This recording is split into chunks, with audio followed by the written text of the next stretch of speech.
আসসালামু আলাইকুম। আজকে চিংড়ি মাছ দিয়ে পুঁই শাকের তরকারি রান্না করব। এই তো আমি চুলায় কড়াই বসিয়ে কড়াইটা গরম করে এখানে সামান্য পরিমাণ পেঁয়াজ কুচি আর কাঁচামরিচ কুচি দিয়ে দিলাম। এখন এগুলোকে ভালোভাবে ভেজে নিচ্ছি।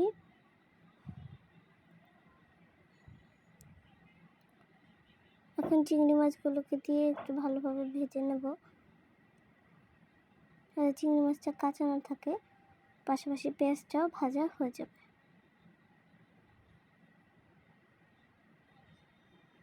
সামান্য হলুদের গুঁড়ো, সামান্য মরিচের গুঁড়ো দিয়ে ভালোভাবে নেড়ে নেব, মশলাটা যাতে কষিয়ে যায়।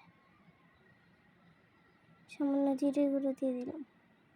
মশলাটাকে ভালোভাবে কষিয়ে নিতে হবে। মশলাটা কষানো গেছে, এখন পুঁই শাকগুলো দিয়ে দিলাম।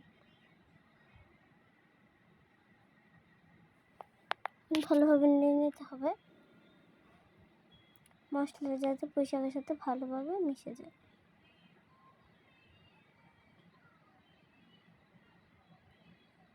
কিছুক্ষণের জন্য ঢেকে দিলাম।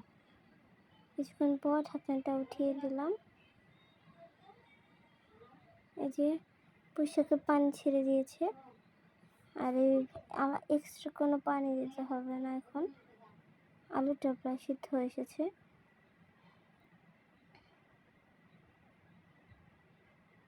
এভাবে কিছুক্ষণ কষিয়ে নেব।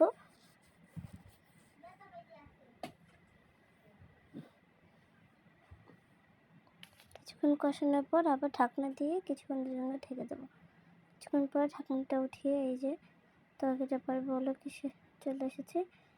এমন অবস্থায় চুলার আঁচটা হাই হিটে দিয়ে দেব।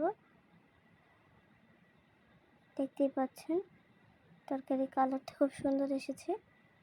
আমি আশা করি আপনারা এই রেসিপি থেকে ট্রাই করবেন। ভুল ত্রুটি হলে মাফ করবেন। আসসালামু আলাইকুম। আমাদের পাশেই থাকবেন।